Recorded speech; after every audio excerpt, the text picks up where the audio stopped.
निसन्तानपन सम्बन्धी सबै उपचार Hope Fertility and Diagnostic Centre, Babar Mahal, Kathmandu.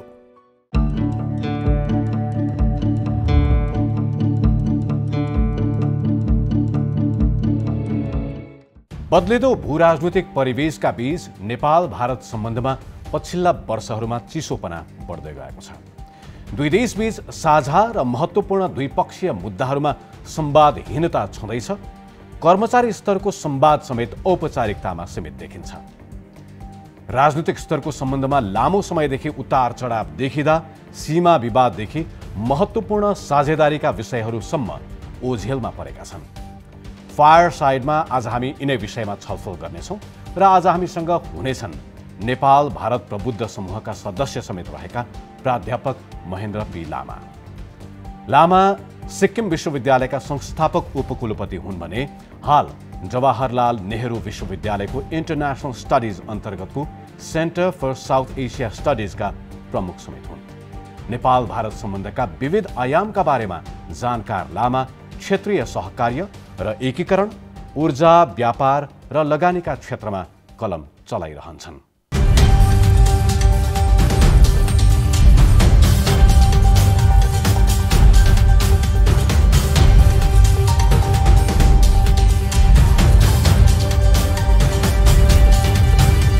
Nepal Telecom presents Fireside. Professor Lama, स्वागत छ। नमस्ते रुपेश, धेरै धेरै धन्यवाद मलाई निम्तो दिनुभएकोमा। फायरसाइडमा सँगसँगै तपाईँलाई नेपालमा पनि स्वागत छ। हुन त आइ पनि राख्नुहुन्छ। दिल्लीबाट नेपाललाई जसरी हेरिन्छ, नेपालमा जे भइराखेको छ, नेपालले भारतसँग राखेका अपेक्षाहरूका बारेमा दिल्लीमा बसेर हेर्दाखेरि र नेपालमा आएर यहाँ केही राजनीतिक भेटघाट पनि गर्नुभयो। तपाईँले प्रधानमन्त्रीदेखि विपक्षी दलका नेतादेखि अन्य राजनीतिक दलका नेताहरू, मन्त्रीहरूसँगको यहाँको भेटघाट संवाद पनि भयो। के रहेछ यताको टेन्डेन्सी, यताको मुड, भारतलाई हेर्ने दृष्टिकोण, भारतप्रतिको अपेक्षा कस्तो पाउनुभयो? गत 2-3 वर्षमा भारत र नेपालको सम्बन्धमा अलिकति चिसोपना आएको, त्यो त सबैले मान्नै पर्छ।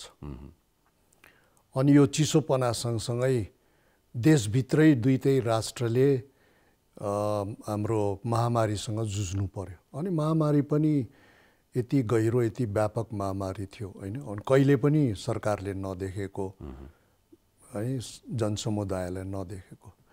त महामारीमा दुईटै सरकार व्यस्त रहे।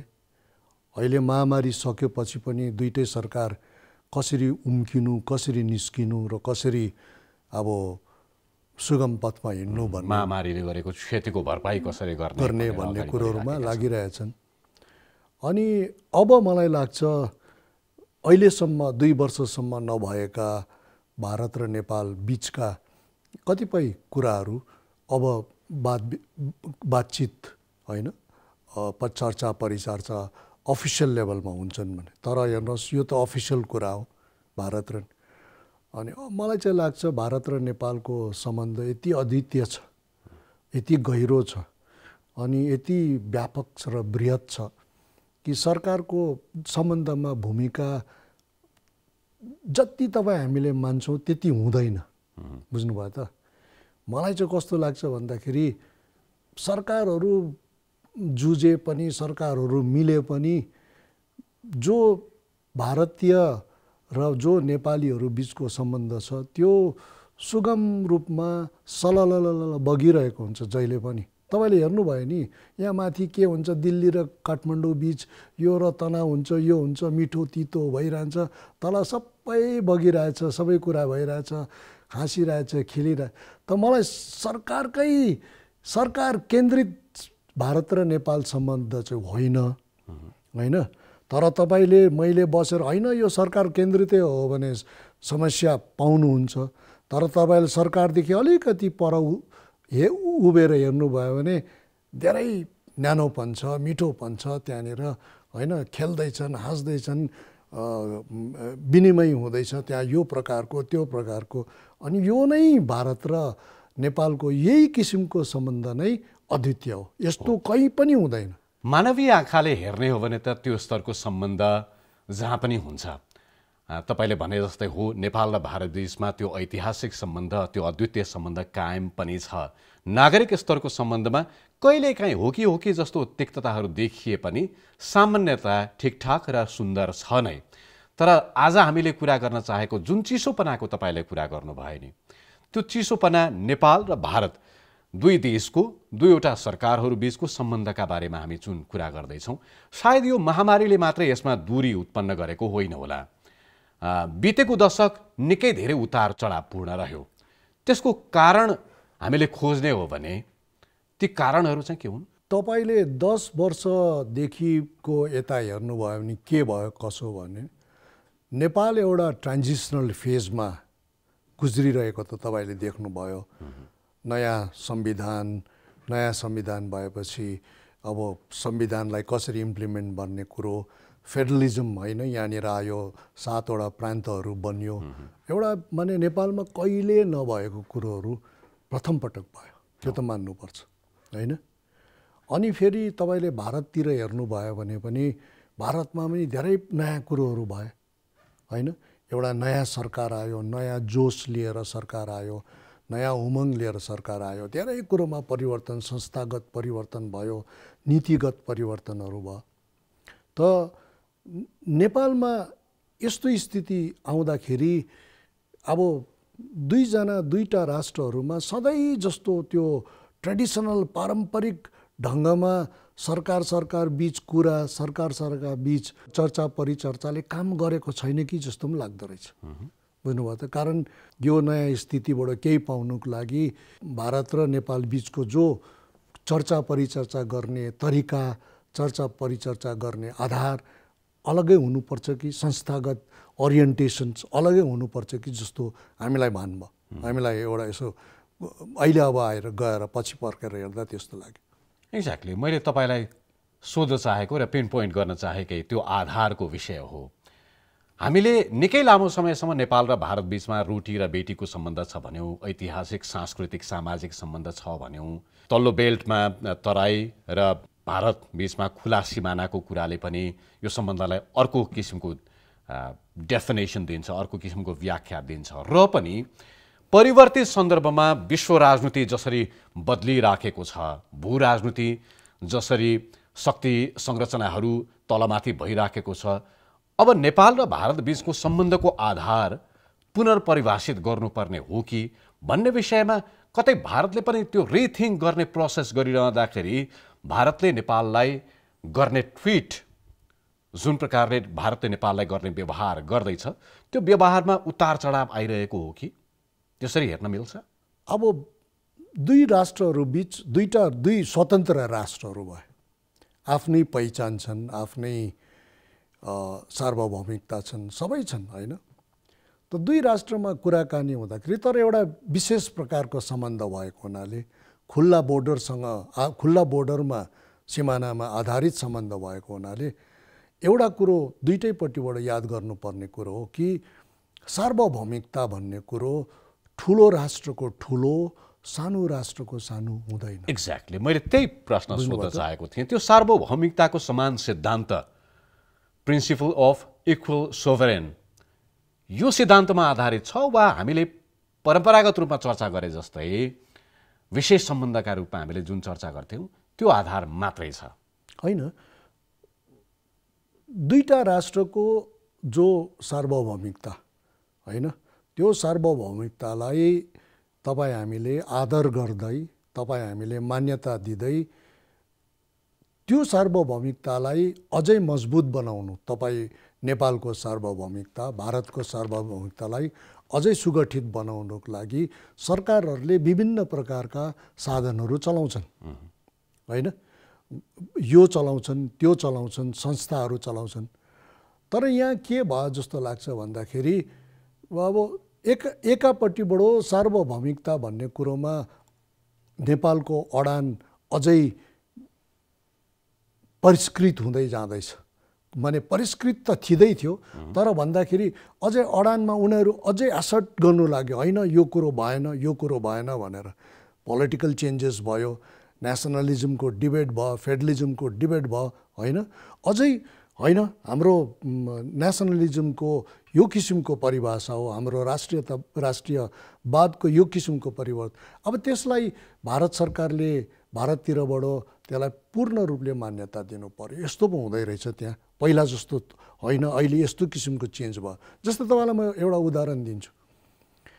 हाम्रो भारतको नेपालमा ठुलो कन्स्टिट्युएन्सी थियो होइन, एउटा कि भारत एउटा 60 को दशकमा, 70 को दशकमा, 80 को दशकमा भारतमा पढेर आएका, भारतमै राजनीतिसँग खेलेर आएका, भारतमै सबै काम गरेर आएर नेपालमा लु है हामी पनि भारत जस्तै बन्नुपर्छ भन्ने जो ध्येय र इच्छा लिएर मानिसहरू आए, उनीहरूको मोडलै भारत थियो, डेभलप विकास गर्ने उनीहरूको मोडलै भारत थियो। अब आजको स्थिति हेर्ने भने निकै कम मानिसहरू मात्रै त्यसरी भारतबाट नेपालमा आउने स्थिति छ र नेपालका मानिसहरू पनि अध्ययन, पेशा, विभिन्न कामका लागि भारतभन्दा अन्य देश, युरोप, अमेरिका वा एब्सोल्युटली त्यो कन्स्टिट्युएन्सीमै रूपान्तरण आयो। 80 सम्म भारत भन्ने थियो, अनि त्यो भारत भन्ने जो एउटा मोडल कन्स्टिट्युएन्सी थियो त्यो घट्दै गयो, भत्काइएन, त्यो आफै बिस्तारो घट्दै गयो। तर अब नेपालको इन्टरनेसनल एक्सपोजर ज्यादा भएकोले यहाँबाट अब 30% GDP को रेमिटेन्सेस छ भन्नु GDP त भन्नु भनेपछि म्यासिभ नेपालमा नेपाली बाहिर जान्छन्, पढ्न जान्छन् होइन, खेल्न जान्छन्, नोकरी धन्दा गर्न जान्छन्, उद्योग धन्दा गर्न जान्छन्। उनीहरू आएर बाहिर देशको अमेरिका जान्छन्, जापान जान्छन्, चाइना जान्छन्, भियतनाम जान्छन्, आएर अरे हाम्रो देशमा यस्तो हुनुपर्छ भनेपछि त्यो भारत केन्द्रित एउटा जो सोच थियो त्यो भारत केन्द्रित सोच बिस्तारै डाइल्युट हुँदै गयो, बुझ्नुभयो त। अनि अब भारत केन्द्रित छैन उनीहरूको सोच भनेपछि हामीले पनि भारतमा बसेर होइन, हाम्रो पनि नयाँ सोच आउनु पर्यो, उनीहरूको सोचसँग जुझ्ने, उनीहरूको सोचसँग मिल्ने आउनु पर्यो। अनि त्यही सन्दर्भमा नै मलाई लाग्छ EPG एमिनेन्ट पर्सन्स ग्रुपको गठन पनि गर्यो। हो, त्यसमा आउँछौँ हामी। हजुर, त्यो मूल विषय पनि हो आजका लागि। तर तपाईँले अघि जुन सन्दर्भ उठाउनु भयो, सार्वभौमिकताको अभ्यास र त्यसप्रतिको आत्मविश्वास, त्यो आत्मविश्वास नेपालले राख्दै कतै भारतले अझै पनि स्वीकार गर्न नसकेको हो कि केही घटनाक्रमहरू त देखिन्छ। जस्तो नेपालले नयाँ संविधान जारी गरिरहँदाखेरि त्यसप्रति भारतको दृष्टिकोण र तत्पश्चात भएको नेपालमा भारतीय नाकाबन्दी, त्यस लगायतका अरू थुप्रै घटनाहरू त्यो सिलसिलामा आएका छन्। यो घटनाक्रमहरूले कतै अझै पनि भारतले नेपाललाई त्यो दृष्टिकोणबाट हेर्न खोजिरहेको छैन वा चाहिरहेको छैन वा सकिरहेको छैन। त्यसमा मलाई कस्तो लाग्छ भन्दाखेरि भारतमा पनि धेरै अब त्यो पुरानो भारत छैन। 70 को दशकको भारत, 60 को दशकको भारत अब छैन। भारतमा पनि राजनैतिक नेताहरू, नयाँ राजनैतिक नेताहरू आए, नयाँ नौकरशाही आयो, नयाँ इन्स्टिट्युसन्सहरू बन्यो होइन। त्यसो गर्दाखेरि नबुझेको पो हुनु पनि सक्छ एकपट्टिबाट होइन, बुझेन उनीहरूले यो पुरानो ऐतिहासिक कुरोलाई नै अगाडि बढाउने कोसिस गरियो भन्ने हुनसक्छ। अर्कोपट्टिबाट फेरि हामीले हेर्दाखेरि नेपाललाई मनको बाघले खाएको वनको बाघले भन्दा ज्यादा त्यस्तो पनि हुनसक्छ होइन। सानो राष्ट्र हो, भारत ठुलो राष्ट्र हो, मलाई त्यसले उनलाई त्यसो गर्छ। अब त्यो हाम्रोमा मनको बाघले पो ज्यादा खाएको हो कि, र मनको बाघमा उकुस मुकुस भएर पो त्यसो भनेको वास्तवमा भएको केही छैन। मनको बाघ तपाईँले बारम्बार प्रयोग गर्नुहुन्छ नि, त्यो मनको बाघ भनेको के हो? मनको बाघ भनेको हेर्नुहोस्, हामी त्यस्तो त्यो मानव जातिमा त्यो हुँदो रहेछ। अनि नेपालको कतिवटा कार्यकराइमा जब कुनै सानो कुरोमा पनि एकदमै तर्पिएर होइन, अति नै अत्तालिएर रियाक्सन गर्छन् भने अब हामी दिल्लीबाट हेर्दाखेरि नर्मल कुरा हो। यसलाई प्र्याक्टिकली म तपाईँलाई प्रश्न राखौँ न, भारतलाई भन्नुपर्ने कुराहरू नेपालले स्पष्टसँग राखिरहेको बेलामा, जस्तो पछिल्ला केही घटनाक्रमहरूमा दार्चुलाको घटनाको कुरा होस् वा त्योभन्दा अगाडि नेपालले लिम्पियाधुरा, कालापानी, लिपुलेखलाई आफ्नो नक्सामा समेटेको बेलामा, त्यति बेला जुन बेला कन्फ्रन्टेसन भइराखेको थियो, कूटनीतिक नोट पठाउने कुरामा, भारतले सडक निर्माण गरेको बेलामा नेपाली भूमिमा त्यति बेला पनि प्रश्नसँग आफ्नो अडान त राखिराखेको थियो, त्यति बेला मनको बाघले त खाएको थिएन। तर त्यो कुरालाई एक्सेप्ट गर्न कूटनीतिक नोट पठाएको छ, नेपाल खुसी छैन भन्ने कुरालाई भारतले कतै न कतै एक्सेप्ट गर्न नसकिरहेका उदाहरणहरू त हामीसँग प्रशस्तै छन् नि। अनि त्यो मनको बाघ भन्ने कुरा त यहाँ रहेन होला। रहेन होइन त हेर्नुहोस् है, यो कस्तो हुँदो रहेछ भन्दाखेरि अब जो कम्युनिकेसन जो पठाइयो यतातिरबाट, अब मलाई थाहा छैन कस्तो किसिमको कम्युनिकेसन पठायो, हामीले हेरिरहेको छौँ यो समस्या भयो त्यो समस्या भयो होइन। त्यसमा के हुँदो रहेछ भन्दाखेरि सरकार बीचको जो समस्या छ होइन, त्यसमा सरकारले मात्रै गरेको खण्डमा यस्तो नतिजा पनि हुनसक्छ। तर त्यसमा त्यसलाई अलिकति व्यापक ढङ्गमा लु न होइन, सेकेन्ड च्यानलको नेगोसिएसन गरौँ, थर्ड च्यानलको भारत नेपाल बीच त्यस्तो भइरहेकै हो। पहिला हवाईजहाजको हाइज्याकिङको काण्डमा पनि दुईटा सरकार बोल्ने स्थितिमै थिएन। दुईटा सरकार त के, तपाईँको दुईटा कर्मचारी क्लर्क लेभलकोहरू पनि हामी बोल्दैनौँ यो बोल्दैन।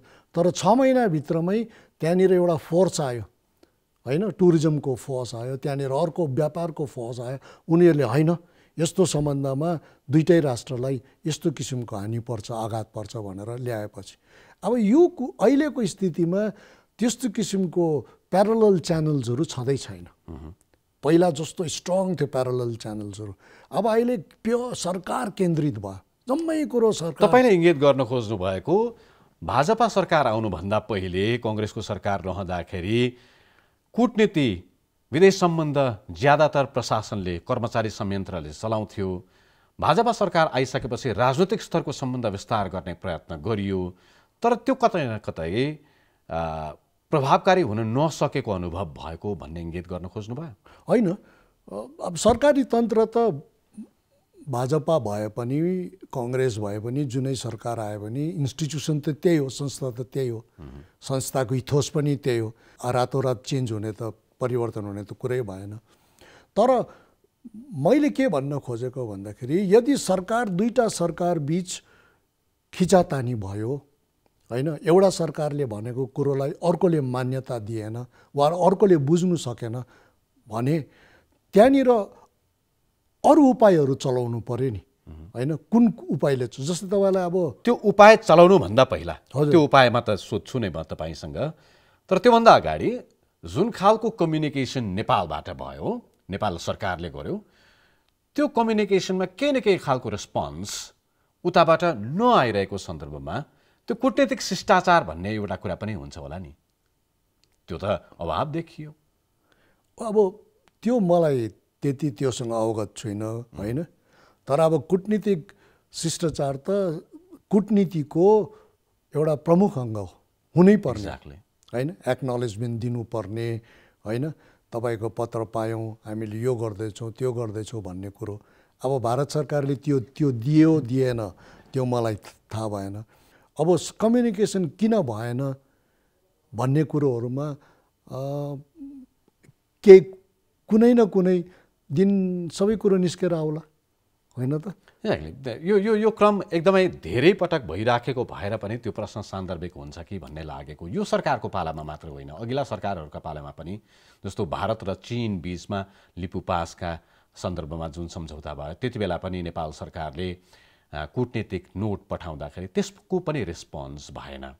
जटिलतम मुद्दाहरू, जुन मुद्दाहरूले नेपालको सडक तात्छ, यहाँ आगो बल्छ, ती मुद्दाहरूमा पनि भारतले सुनेको नसुनेको झैँ जसरी गर्छ, त्यो कुराले अघि हामीले जुन कुरा गऱ्यौँ नि, सार्वभौमिकताका बारेमा नेपालको कन्फिडेन्सलाई भारतले इन्कार गरिराखेको अनुभव नेपालले गरिराखेको छ कि होइन।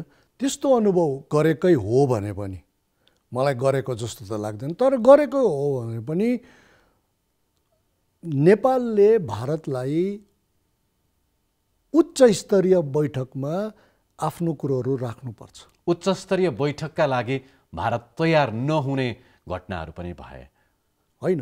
उच्च स्तरीय बैठक हुँदैन भन्ने त छँदै छैन। ओके। 2 महिना होला त्यो नहोला। अघि तपाईँले भन्नुभयो सेकेन्डरी अप्रोचको कुरा गर्नुभयो, त्यो अप्रोचहरू के हुन सक्थे? हुन्छन् सेकेन्डरी अप्रोचमा। इन्डिया र पाकिस्तानको सेकेन्डरी अप्रोचमा उनीहरूको कुराकानी भइरहेकै छ होइन। जहिले पनि कुनै देशमा कुनै किसिमको क्राइसिस आउँछ भने सरकारले नै त्यसमा हस्तक्षेप गर्नुपर्छ भन्ने छैन। सरकारले आफ्नो विशेष दूतहरू पठाएर हाम्रो यस्तो किसिमको ओपिनियन छ, तपाईँहरूको के छ, हामी यसलाई यस्तो प्रकारले समाधान गर्न चाहन्छौँ भनेर भनेकै हो। अनि भारत र नेपाल बिच पनि हरेक कुरा, हरेक ठुलो ठुलो घटनाहरूमा त्यस किसिमको आदान प्रदान हुँदछ। बुझ्नुभयो त? त्यो पनि चलाइनुपर्छ। जस्तै लिपु लेकको कुरा भन्नुभयो तपाईँले होइन, जो नेपालले आफ्नो मानचित्र बनाएर संसदमा समेत पास गरेर संविधान संशोधन गर्यो होइन। अब त्यो नेपालको राय हो होइन, त्यो नेपालको अडान हो। तर अब सीमा भन्ने कुरो त दुई बिचको हुन्छ। अर्को भारतले मान्यता दिएन भने त्यसको मूल्यै हुँदैन, त्यसको मोलै हुँदैन होइन त। सीमा भन्ने झगडा नै दुई राष्ट्रबीच हुन्छ। जस्तै भारतले पनि आफ्नो नक्सामा त्यो समेटेको छ, नेपालले मान्यता दिएको छैन। होइन हो होइन त त्यो कुरोलाई एउटा राष्ट्रले आफ्नो अडान व्यक्त गरेको मात्रै हो होइन त। अब भारतले आफ्नो अडान व्यक्त गर्यो होइन, यो तपाईँहरूको। तर अब अडान व्यक्त गर्नु एउटा कुरो हो, तर अडान व्यक्त गरेको अडानमाथि बहस गरेर चर्चा परिचर्चा गरेर त्यसलाई सुल्झाउनु अर्को कुरो हो। त्यही सन्दर्भमा जुन इपिजीको प्रसङ्ग तपाईँले उठाउनु भयो, इपिजीको सदस्य तपाईँ आफै पनि हुनुहुन्छ, त्यो इपिजीले प्रतिवेदन तयार पारेको त्यो पनि मलाई लाग्छ भारतकै ज्यादा चाहना पनि थियो इपिजी गठन गर्न र त्यस किसिमको सुझावहरू नेपाल र भारत बीचमा रहेका समस्याहरूका बारेमा समाधान कसरी गर्न सकिन्छ भनेर सिफारिसहरू गर्नका लागि भनेर त्यो इपिजी गठन भयो। प्रतिवेदन तयार भएको 3 वर्ष भयो, बट भारत सरकारले त्यसलाई रिसिभसम्म गर्न चाहेको छैन आजसम्म। यसले के अर्थ दिन्छ? अब हेर्नुहोस् है, हामीले रिपोर्ट निकै परिश्रम गरेर, निकै परामर्शहरू लिएर, मानिसहरूसँग सम्पर्क राखेर, संस्थाहरूसँग सम्पर्क राखेर भारत र नेपाल बिचको सम्बन्धमा के कुरोहरू चाहिँ, के मुद्दाहरू चाहिँ प्रमुख मुद्दाहरू हुन् अहिले र भविष्यमा गएर अरू के मुद्दाहरू हुनसक्छ भन्ने कुरोहरू हामीले त्यसमा, र त्यसलाई भारत र नेपालले यदि सुल्झाउनु खोजेकोमा वा त्यसबाट फाइदा उठाउनु खोजेकोमा कुन किसिमको अप्रोच दिशानिर्देश गर्नुपर्ने, कुन किसिमको मार्ग अपनाउनु पर्ने, कुन किसिमको नीति बनाउनु पर्ने भन्ने कुरोमा हामीले एउटा व्यापक गाइडलाइन्स जस्तो, सुझाव जस्तो दिएको छौँ होइन। सबै कुरोमा तपाईँ संस्कृतिदेखि, साहित्यदेखि लिएर, स्पोर्ट्सदेखि, साइन्स टेक्नोलोजीदेखि, सिमानादेखि, व्यापारदेखि, सबै कुरो, क्लाइमेट चेन्ज, नेचुरल रिसोर्सेस, संस्थाहरू, जम्मै कुरोहरूमा छ, शिक्षा, स्वास्थ्य, जम्मै कुरोमा। अनि हामीले यो पनि निर्णय गर्यौँ कि हामी पहिला भारतका प्रधानमन्त्री महोदयलाई यो रिपोर्ट प्रस्तुत गर्छौँ अनि लगत्तै नेपालमा आएर प्रस्तुत गर्छौँ। अब के कारण हो होइन, भारतका प्रधानमन्त्रीज्यूले हामीलाई यो रिपोर्ट प्रस्तुत गर्ने समय दिनुभएको छैन। अब उहाँले समय अहिलेसम्म दिनुभएको छैन होइन, अनि हामी समय अहिलेसम्म पनि पर्खिरहेका छौँ। यदि त्यो प्रतिवेदन तपाईँले बुझाउन पाउनु भएको भए वा सरकारहरूले ग्रहण गरिदिएको भए र त्यसअनुसार काम गर्नको लागि प्रतिबद्धता जाहेर गरेको भए र त्यसअनुसार कार्यान्वयनमा अगाडि बढेको भए नेपाल र भारतको सम्बन्धमा कति फरक पर्थ्यो? कस्ता समस्याहरू समाधान हुन्थे? धेरै अहिले आएका जति पनि अब रिपोर्टभित्र के छ त्यो त म तपाईँलाई बताउन सक्दिनँ, अहिलेसम्म पब्लिक भएको छैन, त्यो कन्फिडेन्सियल छ, कन्फिडेन्सियलै हो। अनि हामीलाई त्यो बताउनु पनि मिल्दैन, कारण हामी, तर धेरैवटा कुरोहरू अहिले बिचमा हामीले 2 वर्ष 3 वर्षमा जो देख्यौँ त्यो कुरोहरूलाई हामीले ठिक समयमा एड्रेस गर्नु सक्थ्यौँ। धेरैवटा कुरो देख्यौँ।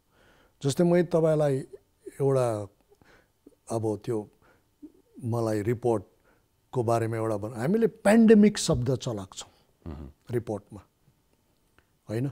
2 देश बिचको एउटा अन्तर्राष्ट्रिय स्तरमा विज्ञानमा यस्तो भयो, स्वास्थ्यमा यस्तो भयो र क्रस बोर्डर इन्जुरी एउटा देशमा भएको कुरो अर्को देशमा आघात पुर्याउन सक्छ भन्ने कुरोमा हामीले पेन्डेमिकको बारेमा डिस्कस गरेर पेन्डेमिक आउनुको अगाडि 1 वर्ष अगाडि, महामारी आउनुको अगाडि पेन्डेमिक शब्द पनि चलायौँ। यस्तो पनि हुनसक्छ है स्वास्थ्य क्षेत्रमा भनेर।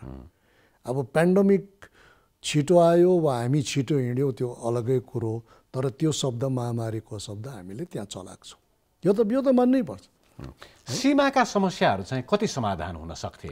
धेरै हुन्थे होइन। अब समाधान त्यो त अब समाधान गर्नु नगर्नु त दुई सरकार बिचको कुरो हो, तर यस्तो यस्तो हुनसक्छ, यसलाई यस्तो प्रकारले लानुपर्छ भन्ने कुरोहरूमा एउटा ब्रड एउटा बृहत रूपरेखा चाहिँ हामीले प्रस्तुत गरेका छौँ। सबै सीमामा मात्रै होइन, सबै इस्युमा, साइन्समा, टेक्नोलोजीमा होइन, 1950 सालको ट्रिटीमाथि सबै गरेका छौँ। तपाईँले प्रसङ्ग उठाउने बित्तिकै 1950 को त्यो सन्धिका बारेमा तपाईँको आफ्नो निजी विचार? हेर्नुहोस्, त्यो सन्धि 1950 को सन्धि एउटा विशेष राजनैतिक ऐतिहासिक होइन वातावरणमा हस्ताक्षर गरिएको थियो। अनि आज 70-71 वर्षपछि त्यो वातावरणमा व्यापक परिवर्तन होइन, रूपान्तरण आयो। तपाईँले देख्नुभयो नि, रूपान्तरण आयो। माने कतिले त यस्तो स्थिति, अहिले जन्मिने नानीले त त्यस्तो स्थितिको परिकल्पना पनि गर्न सक्दैन होइन। म त अब बुढो भयो, मैले त देखेँ कि म त त्यो त्यति धेरै बुढो पनि हुनु भएको छैन, त्यति देखेँ होइन। देखेपछि म आफै भन्छु कि अरे यस्तो स्थिति थियो नेपाल र भारत बिच, आज यस्तो भएर आयो भनेर। मेरो प्रश्न चाहिँ त्यो असमान सन्धि भनेर व्याख्या हुन्छ। नेपाल पक्षले त्यो समान थिएन, त्यसकारण संशोधन हुनुपर्छ, परिमार्जन हुनुपर्छ भनेर बारम्बार भन्दै आएको छ। भारतमा पनि एउटा ठुलो जमातले त्यो सन्धिलाई संशोधन गर्नुपर्ने आवश्यकता ल्याइरहन्छ। इभन नेपालमा काम गरेर फर्किएका पूर्व राजदूतहरूले पनि त्यसमा बेला बेलामा बोलिराख्नु भएको छ। एउटा भारतले के ठान्छ, एउटा तपाईँले के ठान्नुहुन्छ? म त भन्छु त्यो जो सन्धि छ, त्यो सन्धिलाई अब व्यापक रूपमा सन्धिमा परिवर्तन ल्याउनुपर्छ भनेर। जस्तै 1949 सालको भुटान र भारतको सन्धि थियो होइन, त्यो सन्धिलाई 2007 मा व्यापक रूपमा परिवर्तन ल्यायो, संशोधन गरियो अनि राखियो होइन त। अब 1949 को भारत र भुटानको सन्धि हेर्नुभयो भने र 2007 को हेर्नु भने तपाईँ खुट्याउनु पनि सक्नु हुँदैन। एक्ज्याक्टली होइन। भुटानसँगको सन्धि त्यसरी संशोधन हुन सक्छ, परिमार्जन हुन सक्छ। नेपालसँगको सन्धि संशोधनमा भारतीय चासो किन कम पनि छैन होला। जब तपाईँले हाम्रो प्रधानमन्त्री महोदय नरेन्द्र मोदीज्यू जब नेपालमा आउनुभयो, उहाँले नै भन्नुभएको छ हामी त्यो सन्धिमा पनि विचार विमर्श गर्न तयार छौँ। उहाँले भन्नुभएको, एउटा प्रधानमन्त्री त्यति उच्च पदमा बस्नु भएको व्यक्तिले नै आफ्नो कटिबद्धता र प्रतिबद्धता जनाउनु भएको छ। अनि त्यसकै कारण पनि होला कि हामीलाई दिएको तपाईँ इपिजीको जो बुदाहरू छ, तपाईँहरूले यसमा कुरा गर्नुहोस् भनेर त्यसमा ट्रिटी पनि सामेल छ। नत्र भने यदि इन्डियाले नचाहेको भए त्यो ट्रिटी त्यो बुदा नै नहाल्ने थियो नि। त्यसो भए के नेपालले चाहिँ त्यसमा आफ्नो नेगोसिएसनको स्किल प्रदर्शन गर्न नसकेको हो? अब हेर्नुहोस् है, मलाई यो बारेमा कस्तो लाग्छ भन्दाखेरि धेरैवटा कुरोमा होइन, धेरैवटा कुरोमा नेपालले गर्नुपर्ने होइन, अब नेगोसिएसनमा गएर राख्नुपर्ने कुरोहरू होइन, बहस गर्नुपर्ने कुरोहरू, खोजेर निकाल्नु पर्ने कुरोहरू मलाई कहिलेकाहीँ गर्दैन कि जस्तो लाग्छ होइन। कतिवटा कुरोमा जस्तै अब तपाईँलाई मात्रै लाग्छ कि भारतीय संस्थापनलाई पनि त्यस्तै लाग्छ? मैले यो तपाईँलाई सोध्दै गर्दाखेरि अरू थुप्रैले पनि त्यसै भनिराख्नु भएको छ, तर नेपालले पटक पटक त्यो सन्धि पुनरावलोकन हुनुपर्छ भनेर भनिरहेको जस्तो लाग्छ। हालै एउटा प्रकाशित पुस्तकमा भारतीय पूर्व राजदूत रञ्जित रेले पनि यही कुरा उल्लेख गर्नुभएको छ। म तपाईँलाई यो सुनाउँछु पनि। While Bhutanese have succeeded in amending the 1949 treaty with India relatively smoothly without negatively impacting bilateral ties, Nepal has been unsuccessful so far. 214 नम्बरको पृष्ठमा काठमाडौँ डिलेमा यो पुस्तकमा उहाँले लेख्नु भएको छ। यो कतै न कतै टोनले के बताउँछ भने नेपालले नै पो पुस गर्न कम गर्यो कि? त्यो त एकदमै त्यो त कुरा साँचो। हेर्नुहोस्, त्यही कारणै मैले भन्दैछु, अब कसले गर्नु सकेन, कुन चाहिँ पार्टीले गर्नु सकेन, कुन चाहिँ व्यक्तिले गर्नु सकेन, महानुभावले गर्नु सकेन भन्ने कुरो अलगै हो। तर एकपल्ट जब यो कुरोको उठान गरियोपछि र यो कुरोमा अडान गरियोपछि यो कुरोलाई अगाडि बढाउने काम त जसले उठायो उसकै काम हो नि त। उसले नै राख्नु पर्यो नि यो कुरोलाई, हाम्रो चाहिँ यस्तो छ भने। मुद्दा नेपालको हो, हजुर, आवश्यकता नेपालको हो, हजुर, नेपालले त्यसमा प्रोएक्टिभ भएर अगाडि बढ्नु पर्यो र कुरा राख्नु पर्यो हो। होइन, तपाईँलाई म अब 1990 को दशकमा यो कुराहरू उठाइयो पछि हामी पनि इच्छुक थियौँ भारततर्फबाट। हामी विशेष गरी अब यसो एकाडेमिक साथीहरू अब नेपालले के गर्छ भनेर, अनि घाइगुई सुनियो, पेपरतिर आइयो पनि नेपालले एउटा अल्टरनेटिभ ड्राफ्ट प्रिपेयर गरेको छ भनेर। होइन, हामी त्यो ड्राफ्ट पढ्न पनि तयार थियौँ, तर होइन रहेछ। होइन, अब त्यो घटना भएको 30 वर्ष भइसक्यो। अब 30 वर्षमा नेपालले अल्टरनेटिभ ड्राफ्टको कुरा गर्छ, यो गर्छ, त्यो गर्छ, तर कहिले पनि प्रष्ट रूपमा अगाडि आउँछ। ट्रिटीमा के चाहिँ चाहिएको नेपालले? असमानता छ भने यो नेपालको डिप्लोमेटिक फेल्युर हो वा नेपालको सिस्टम आफै पनि भारतसँगको यी समस्याहरू सल्टाउनको लागि गम्भीर नै छैन? यदि गम्भीर भएको भए होइन, राजनैतिक नेता, राजनैतिक दलहरू चाहिँ यसमा आफ्नो कटिबद्ध र प्रतिबद्ध भएको खण्डमा उनीहरूले त सिस्टमलाई, प्रणालीलाई भन्नु पर्यो नि त, अब यो गर्नुपर्छ, अब यो गर्नुपर्छ, अनि पो गहिरो कुरोहरू आउँछ त।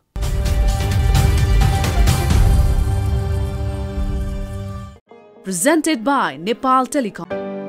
निसन्तानपन सम्बन्धी सबै उपचार Hope Fertility and Diagnostic Centre, Babar Mahal, Kathmandu.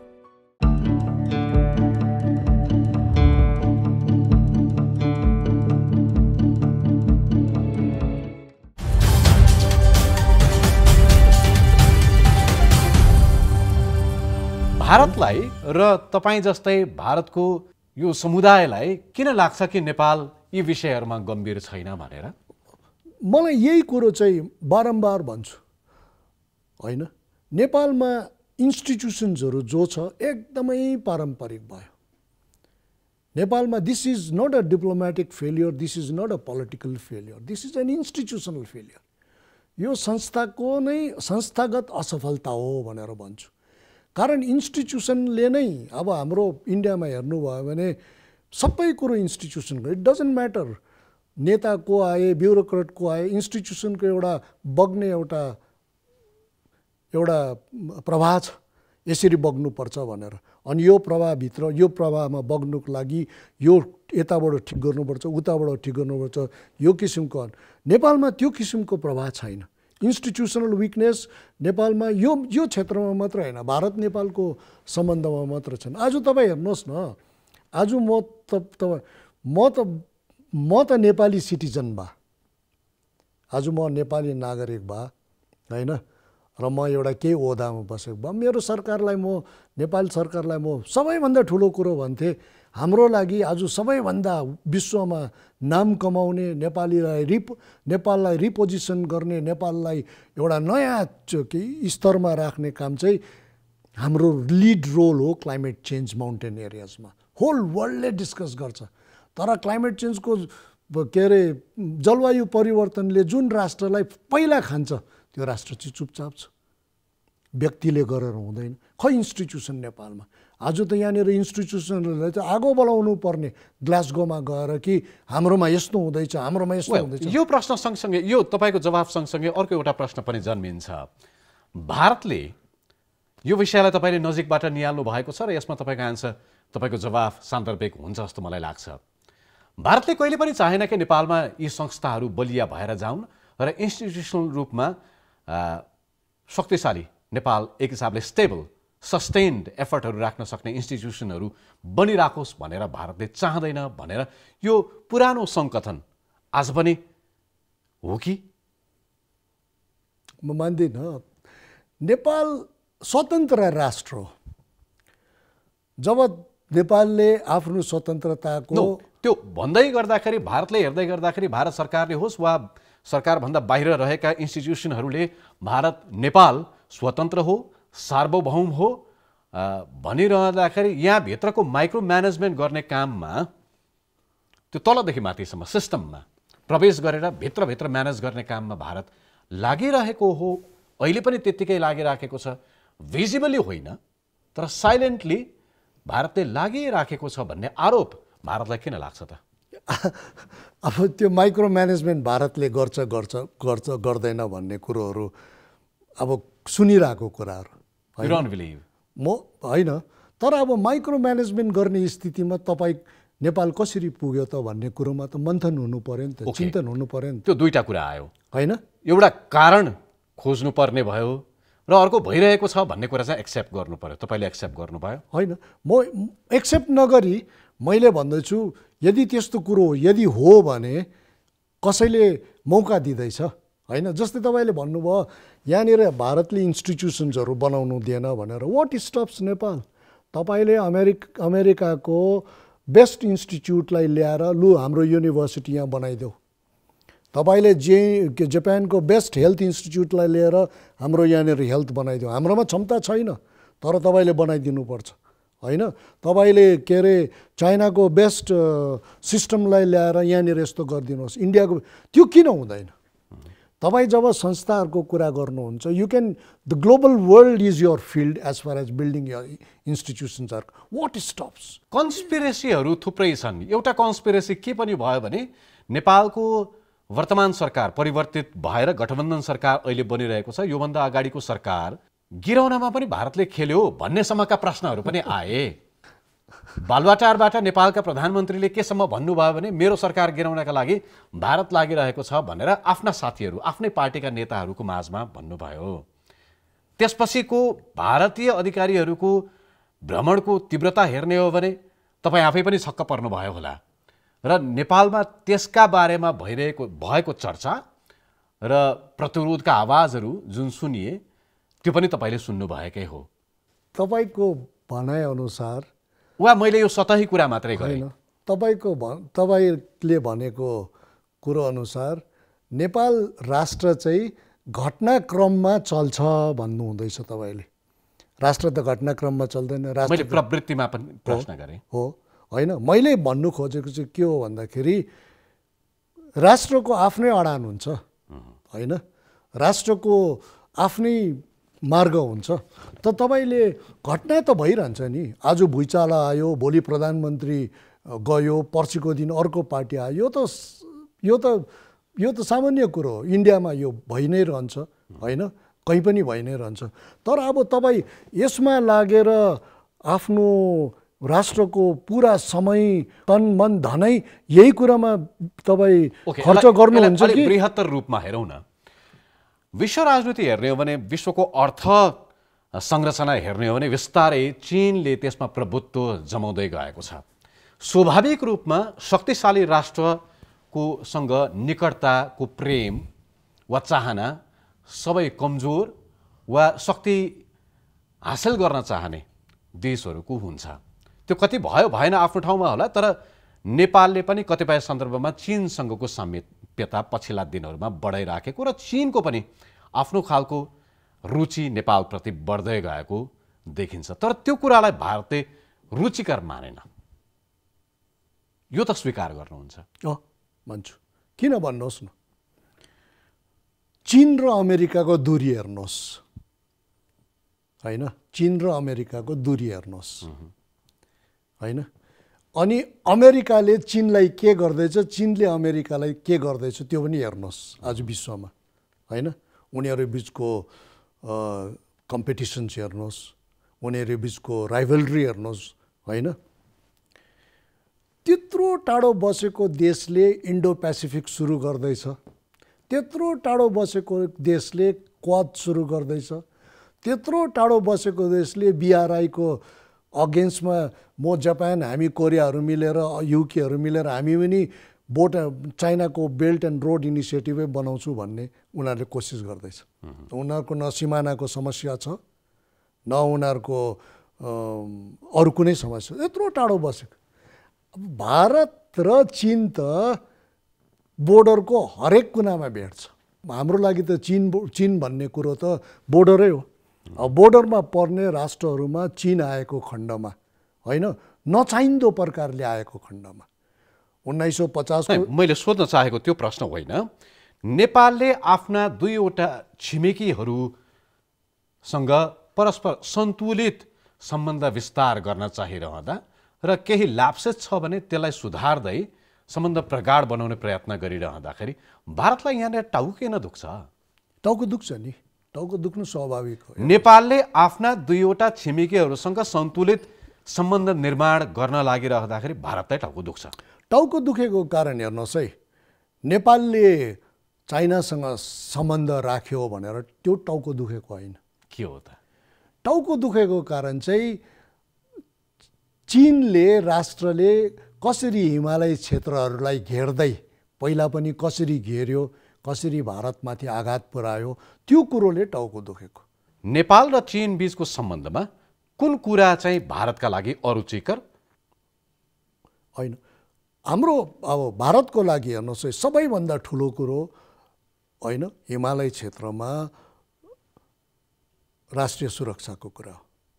होइन त, राष्ट्रिय सुरक्षा र हाम्रो सिमानाको सुरक्षाको कुरा हो। अहिले भर्खरै के भन्नुभयो भने चीन र भारतका बीचका विवादित सीमाहरूका विषयमा वा त्यसमा खलल पार्ने किसिमले नेपालको सम्बन्ध विस्तार भयो भने त्यो पक्कै पनि टाउको दुख्छ।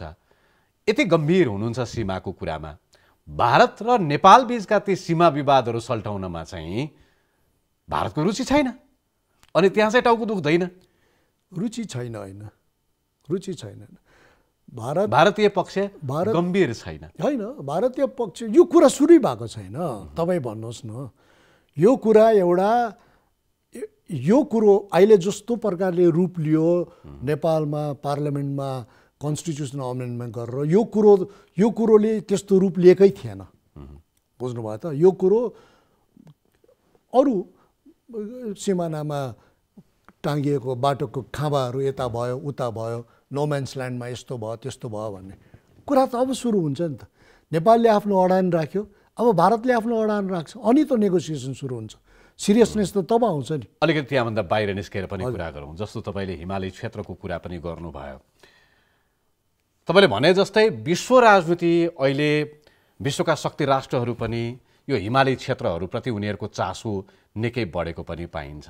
तर ऐतिहासिक रूपमा हेर्ने हो भने जसरी बेलायतले योङ हस्बेन्ड मिसन तिब्बतमा पठाइसकेपछि जुन खालको दरारहरूको स्थिति उत्पन्न भयो, उति बेला माओले 5 फिङ्गर अप्रोच भनेर पोलिसी भनेर त्यो अप्रोचभित्र, त्यो पोलिसीभित्र पर्ने हिमाली क्षेत्रहरू अहिले करिब करिब तितर-बितर छन्, अस्तित्वमा छैनन् भन्दा पनि हुन्छ। त्यो रुचि, हिमाली क्षेत्रहरूको प्रतिको रुचि र तपाईँले भने जस्तै यो हिमाली भेगको आफ्नो खालको समस्याहरू, हामी कता जाँदैछौँ, भू राजनीति कसरी अगाडि बढ्ने तपाईँ देख्नुहुन्छ? यङ हस्बेन्ड मिसन पठाउँदाखेरि 1904 मा जब यङ हस्बेन्ड जेसी वाइटहरू गयो, उकालो लागेपछि उनीहरूले पुरा बम बारुदहरू सब लिएर गएपछि ग्यान्से पुगेपछि तिब्बत सरकारले ठिक छ हामी व्यापारको मार्गहरू खोल्छौँ, हामी तिमीहरूले भनेको कुराहरूमा ध्यान दिन्छौँ भनेपछि सिगाच्छे त पुग्नै परेन। म त ग्यान्से पनि, मैले त मेरो ठुलो इच्छा थियो ग्यान्से पुगेर त्यो बम्बा के अरे घमासान भएको त्यो के अरे फोर्टहरू हेरौँ भनेर, होइन, त्यो पनि इच्छा पुरा भयो, म ग्यान्से जानु पाएँ। तर त्यति बेला हेर्नुहोस् है, त्योभन्दा 40 वर्ष अगाडिसम्म पनि ब्रिटिस इन्डिया सरकारको तिब्बतमा चीन चाहिँ चुनौती थिएन, रसिया चुनौती थियो। बुझ्नुभयो त?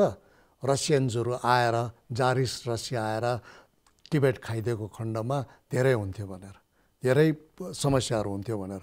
तर अब पछि गएर चीन नै समस्या भयो होइन। चीन समस्या भएपछि पुरा भू राजनीतिक त्यहाँनिर र भू अर्थशास्त्र नै पुरै परिवर्तन आयो। त आज स्थिति कस्तो रहेछ भन्दाखेरि आज स्थितिमा के ठुलो कुरो आउँदैछ भन्दाखेरि जस्तो प्रकारले चीनले होइन व्यापक रूपमा हिमालय क्षेत्रमा र अन्य क्षेत्रहरूमा इन्फ्रास्ट्रक्चर बनाउँदैछ होइन, त्यस्तो किसिमको काम चीनले कहिले गरेको थिएन। सानोतिनो बाटो बनायो भनेर बाटो बनायो। श्रीलङ्कादेखि पाकिस्तानदेखि तपाईँ साउथ इस्ट एसिया सेन्ट्रल एसियामा हेरेर तपाईँले चीन अब अहिले चीनले त्रिशूल अप्रोच अपनाएको छ। हामी त्रिशूल भन्छौँ त्यसलाई। म आफै पनि यो थ्योरी बढाउने कोसिस गर्दैछु। अब चीनले अब एकापट्टिबाट चीनले एकदमै लोकल इन्टिग्रेसन चाहिन्छ। हामी लोकलसँग ऊ माथि के अरे तातो पानीबाट हामी काठमाडौँ पस्नु पर्छ, नथुलाबाट हामी के अरे तल बङ्गलादेशतिर जानु माग्छन् होइन, उता फेरि काराकोरमबाट पाकिस्तानमा जानु माग्छन्, अफगानिस्तानमा पनि त्यस्तै होइन। ऊ त्यो मुसे बोर्डरमा म्यानमारसँग बर्मासँग त्यस्तो। हजुर, एउटा त्रिशूलमा यो एउटा त्रिशूल भयो, त्रिशूलको एउटा अङ्ग भयो। दोस्रो त्रिशूलको अङ्ग राष्ट्रियतामा भारत र चीन बीच, दिल्ली र बेजिङ बीच, काठमाडौँ र बेजिङ बीचको तेस्रो उनीहरू फेरि तेस्रो त्रिशूलको अङ्ग हो कि उनीहरू रिजनल भएर पस्नु चाहन्छन् दक्षिण एसियामा होइन।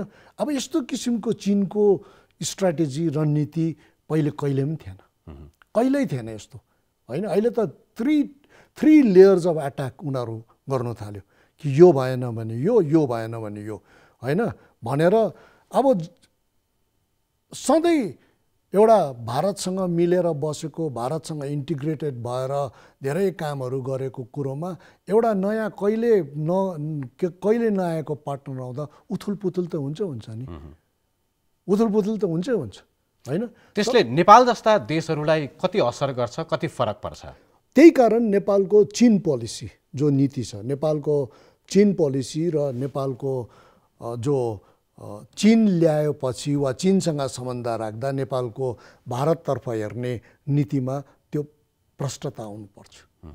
त्यो आएकै छैन, त्यो अझैसम्म पनि आएकै छैन। म आफै पनि भन्छु के गर्न चाहिएको नेपालले। चीनसँग सम्बन्ध राख्नु नराम्रो कुरो हुँदै होइन। नेपालको चीनसँग सम्बन्ध वर्षौँदेखि छँदैछ होइन। माथि काठमाडौँ कोदारी रोडदेखि लिएर पृथ्वी राजमार्गदेखि लिएर रिङ रोडदेखि लिएर चीनले के बनाएन यहाँनिर हिस्ट्री हेऱ्यो भने इट इज नथिङ न्यू।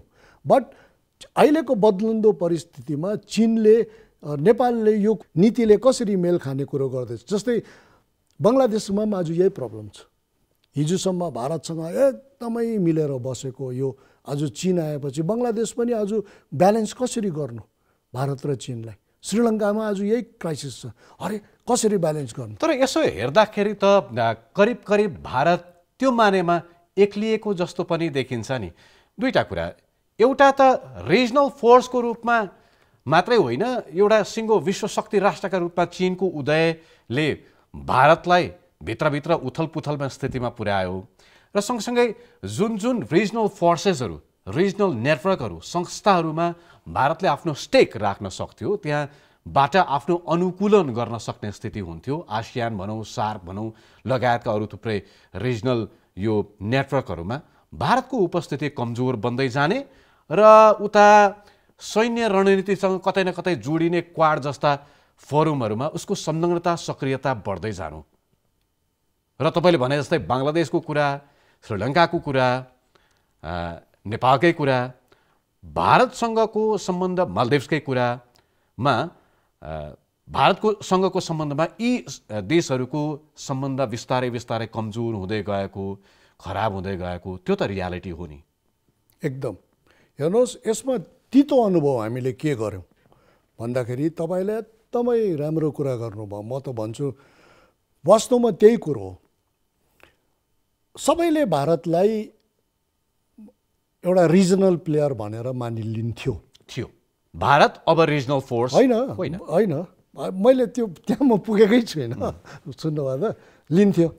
सार्कमा भारतले नेतृत्व गर्नुपर्छ। अहिलेसम्म पनि सबैले भारतलाई हेरिरहेको छ कि सार्कमा कसरी सार्कको मिटिङ हुन्छ भनेर होइन।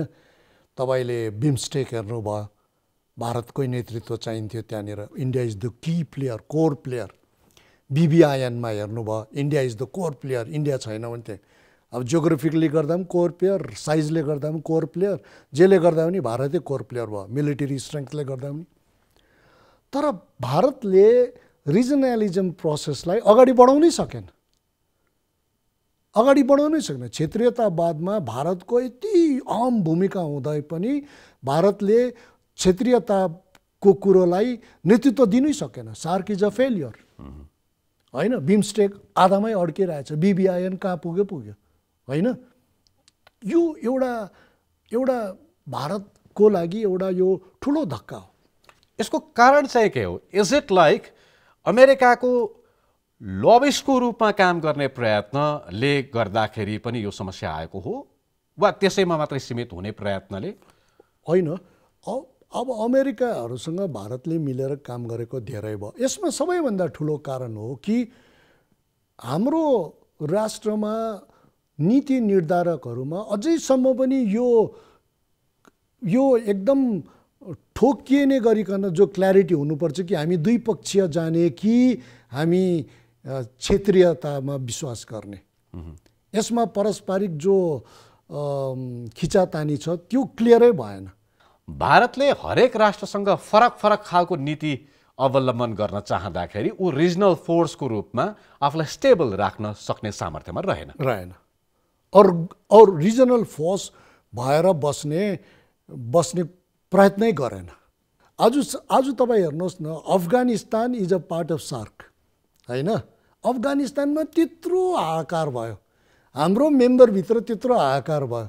अफगानिस्तानको कुरा चाहिँ कहाँ हुन्छ भन्दाखेरि कतारमा, अमेरिकामा, इङ्ल्यान्डमा, युरोपमा। अरे अफगानिस्तान त डिस्कस गर्नुपर्छ नेपालमा। Nepal is the chair of SAARC. हामी 8 राष्ट्रहरू मध्येमा एउटा राष्ट्रमा उथुलपुथुल आयो। Let us discuss what 7 SAARC countries can do for Afghanistan. कहाँ भयो भन्नुहोस् होइन। आज सार्क भइदिएको भए होइन, भारतले नेतृत्व लियो, यो गर्यो त्यो गर्यो। आज कोरोनाले दक्षिण एसियालाई 70 पार्दाखेरि पनि होइन 7-8 नेताहरू बसेर होइन तपाईँले यो दिनुहोस्, तपाईँले यो दिनुहोस्, तपाईँले त्यो दिनुहोस्, त्यो भएन। त्यसमा पनि चीनकै ज्यादा सक्रियता देखियो। सार्क रिजनका अलमोस्ट सबै देशहरूलाई सहयोग गर्ने र तिमीहरूलाई के चाहिन्छ उनीहरूको सक्रियता चाहिँ हाम्रो शिथिलतामाथि आधारित छ। हामी सक्रिय भएको भए उनीहरू सक्रिय हुने नै थिएन। हामी शिथिल भएको कारणले गर्दाखेरि हाम्रो शिथिलताको फाइदा उठाउँदै उनीहरू सक्रिय भयो। एकदमै यो कुरा क्लियर छ, एकदमै यो कुरा क्लियर छ। यसलाई नेपालले आफ्नो फरेन पोलिसी, विदेश सम्बन्धका आयामहरूलाई पुनर्परिभाषित गर्नुपर्ने, हाम्रो कूटनीतिक क्षमतामा वृद्धि गर्नुपर्ने कुरा तपाईँले जसरी नेपाललाई सुझाव दिँदै हुनुहुन्छ, त्यसै गरी भारतले पनि आफ्नो विदेश नीतिका आधारहरू पुनर्परिभाषित गर्नुपर्ने समय आएको चाहिँ निश्चय नै। तपाईँले हाम्रो फर्मर डिप्लोमेट्सहरूको कुरा, भारतमा कतिवटा कुरोहरूमा हामी म आफैले पनि लेखेको छु, हाम्रो where do we stand regionally भनेर। फेरि नेपालतर्फ फर्केर नेपाल र भारतलाई सँगसँगै राखेर हेर्ने हो भने हामी सुरुदेखि नै त्यो संवादहीनताको कुरा गरिरहेका छौँ। भारतको तर्फबाट के भइदियो भने राम्रो र नेपालको तर्फबाट के भइदियो भने राम्रो? अल्टिमेटली यो संवाद जति राम्रो भयो त्यति हाम्रा समस्याहरू त समाधान हुँदै जाने भए। हेर्नुहोस् है, सबैभन्दा हुनुपर्ने कुरो हो उच्च स्तरीय प्रधानमन्त्रीहरूको जो बीचको बैठक हुनुपर्ने हो। प्रधानमन्त्री बीचको बैठक हुनु सक्दैन भने अरू च्यानल्सहरू खोज्नु पर्यो। विदेश मन्त्रीको बैठक हुँदैन भने लु सरकारी बैठक नहुने रहेछ, गैर सरकारी बैठकहरू गरौँ। विदेश मन्त्रीहरूको भ्रमण त आदान प्रदान भइरहेको छ, त्यतिले भएन, त्यतिले कुनै रङ ल्याएको छैन। तपाईँले त नेपालका प्रधानमन्त्रीलाई यो भ्रमणका बेलामा तपाईँले नेपालका प्रधानमन्त्रीलाई पनि भेट्नुभयो। हालै कोप सम्मेलनका बेलामा नेपालका प्रधानमन्त्रीले भारतका प्रधानमन्त्रीलाई भेट गरेको प्रसङ्ग पनि आयो। मुड के देखिन्छ? Do you have a good news for us, हामीले केही सकारात्मक सन्देश पाउन सक्छौँ। डेफिनेटली हेर्नुहोस् है, मैले अघि तपाईँलाई भन्दै थिएँ यो कठाङ्ग्रिने चिसोबाट भारत पनि निस्किनु माग्छ, नेपाल पनि निस्किनु माग्छ। कारण यो चिसोपन कसैलाई पनि मन पर्दैन, प्रधानमन्त्री द्वयलाई पनि मन पर्दैन, जनसाधारणलाई पनि मन पर्दैन, तपाईँ हामीलाई पनि मन पर्दैन।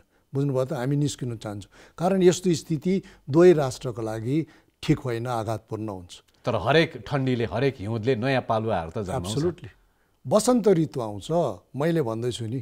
अनि बसन्त ऋतु आउनुको, बसन्त ऋतुमा छिटो पस्नको लागि तपाईँ हामीले प्रयास गर्नु पर्यो होइन। सरकार ठिकै छ, सरकारहरू, हामी पत्रकार कसरी बस्ने, बिजनेसम्यान कसरी बस्ने, हामी सांस्कृतिक टोली कसरी बस्ने, त्यसमा त सरकारको केही खेलै छैन। तपाईँले होइन, हामी एकाडेमिक्सहरू मैले यही कुरो भन्दैछु चारैतिर गएर। ठिकै छ, सरकारले बस्नुमा समय लिँदैछ। हाम्रो तलबाट त्यसको लागि इनिसिएसन बढाएर त्यो कम्युनिकेसन माथिसम्म पुर्याउने प्रयत्न हुन सक्ने भयो। कारण स्टेक होल्डर्समा सरकार मात्र त छैन नि। आज सरकार मात्रै स्टेक होल्डर भए त तपाईँ हामीले यो कुरा डिस्कसै गर्ने थिएनौँ चिसोपन। यो पटकको तपाईँसँगको संवादमा मैले यति मात्रै कुरा गर्न सक्ने भएँ। तपाईँको समय र सँगसँगै कार्यक्रमको समयका कारण पनि अर्को बसाइमा अझै थुप्रै प्रश्नहरूको साथमा तपाईँसँग बस्ने इच्छा छ। त्यो मौकाका लागि म तपाईँसँग आजै अनुरोध पनि गर्छु। आजको लागि धेरै धेरै धन्यवाद तपाईँलाई। रुपेशज्यू, धेरै धेरै धन्यवाद।